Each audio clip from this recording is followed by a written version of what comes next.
How long will Ripple's lawsuit against the SEC last? Which new Ripple partner will be able to influence the situation in court? We will answer these questions in today's video. David Schwartz, Ecto of Ripple, has become a Twitter sensation. The Ripple executive and XRP ledger developer made a remark about urinating in a pool in a tweet yesterday, prompting the reaction. Schwartz writes, "I was informed that as long as nobody is really near to you in a pool full of people, nobody would know that you did. I see now that this holds true only if you are in the pool." The crypto and XRP communities have responded in droves to the humorous tweet. It has been speculated by a few Twitter users that the Ripple executive's message may have some hidden significance. As a result, there have been attempts to establish connections to sources of liquidity. Unfortunately, there seem to be no such obvious links. Note that, as was previously reported, XRP ledger engineers are now testing a native automated market maker. AM. Schwartz claims the AM's features, such as facilitating single-side liquidity provision, set it apart from other similar products. In contrast, those who found the joke funny but who didn't interpret any deeper significance posted anecdotes and memes as responses. Even yet, it's worth noting that the tweet has earned praise from an unlikely source, Cardano creator Charles Hoskinson. We should also note that Hoskinson's relationship with the XRP is tense. Notably, he has been at conflict with the community in the past due to remarks he made about the purported settlement date for Ripple and comments he made regarding the links between officials at the U.S. Securities and Exchange Commission and Ethereum. Due to the poisonous and petty nature of the XRP community, Hoskinson said in December that he would no longer be making any more comments on the subject. Furthermore, he said that he had no qualms about severing ties with the community since XRP had no technical or business value. Recently, Ripple to David Schwartz and Bitcoin advocate Tuur Demeester had a Twitter debate over whether or not Ethereum IOU was superior than Microsoft and Swift shares.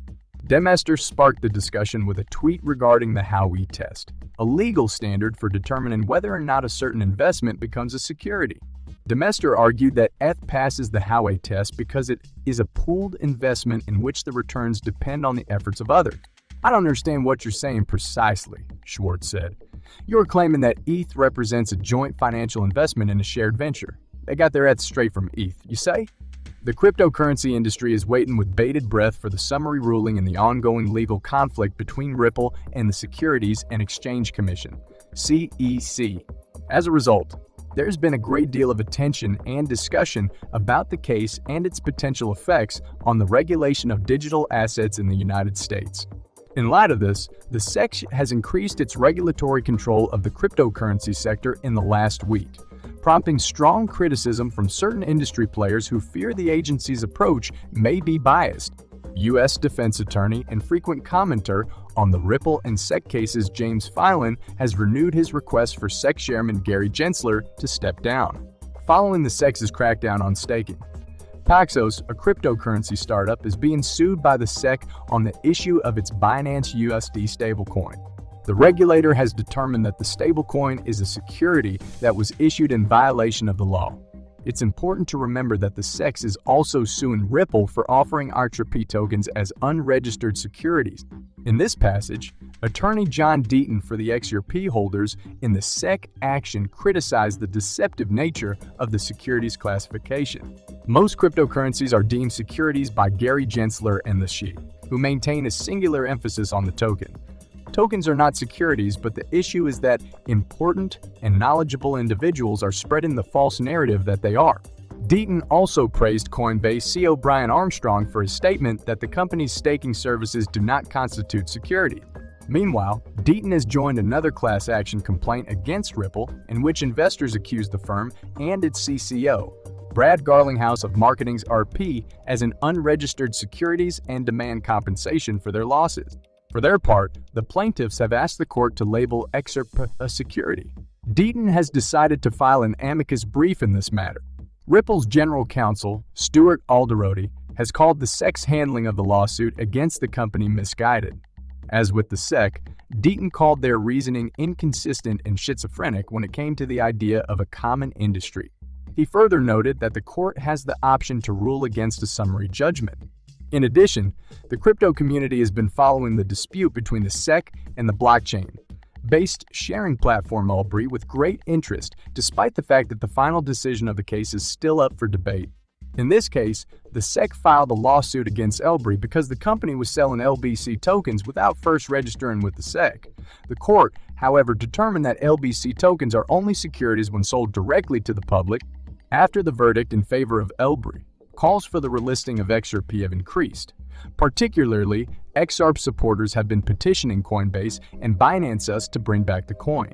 With more and more people getting behind this cause, it makes you wonder whether they'll be able to get the exchanges to relist XRP. The SEC case is still underway, and it is unknown whether the regulator would push out the timeframe for a summary judgment over the currently projected date of March 2023. Even though the company's future is clouded by legal ambiguity in the United States, Ripple has continued its rapid expansion in other countries. Eleanor Terrett, a Fox Business journalist, predicts a major SEC announcement tomorrow. Ripple's CSIC case is nearly finished. Everything has been briefed, according to attorney James K. Filon and Judge Annalisa Torres will make the decision. Before the court ruling, attorney John E. Deaton, who represents thousands of XRP holders as a friend of the court, recently argued that an out-of-court settlement is unlikely. Following the LBRY decision and the Fox collapse, the lawyer believed the regulator would fight to the bitter end. As a result, he anticipates a settlement only after a court stays a jury trial and hears appeals. However, since the attorney made this prediction, the LBRY case has changed. After supporting Naomi Brockwell's motion to limit the SEC's remedies, the judge clarified his ruling that LBRY credit sales were securities and did not apply to secondary market sales, according to the attorney. According to the attorney, the judge forced the SEC to admit that investment contract assets are not securities.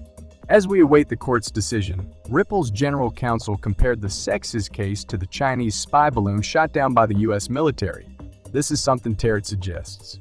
It comes after Bloomberg reported that the top cryptocurrency exchange is being investigated by the SEC for selling unregistered securities to Americans. According to unnamed sources, the investigation is nearing completion and a settlement may be reached in the coming days. Kraken is the third largest spot crypto exchange, according to CoinMarketCap, with $629 million traded in the last 24 hours. It provides 221 different cryptocurrencies. The report does not specify which of these are considered securities by the U.S. market regulator. The views of the SEC chair on cryptocurrencies explain the reported SEC claims. Gary Gensler believes that, with the exception of Bitcoin, most cryptocurrencies are securities. The SEC charged Gemini and Genesis Trading earlier this year with offering and selling unregistered securities through Gemini's Earn program. On February 8 at 11 p.m., UTSA Coinbase CEO Brian Armstrong tweeted that he had heard rumors that the SEC would prohibit retail investors from staking cryptocurrency. If true, Coinbase's CEO believes it will be detrimental to the United States. Running blockchains with users, according to Armstrong, improves scalability, security, and carbon footprint. Armstrong also asserts that staking is risky. The CEO of Coinbase has once again called for clear crypto rules to avoid suffocating us technology. Armstrong argued that the SEC's enforcement-only approach drives businesses overseas, citing the failure of facts. Staking compensates users for securing crypto assets in order to validate blockchain transactions.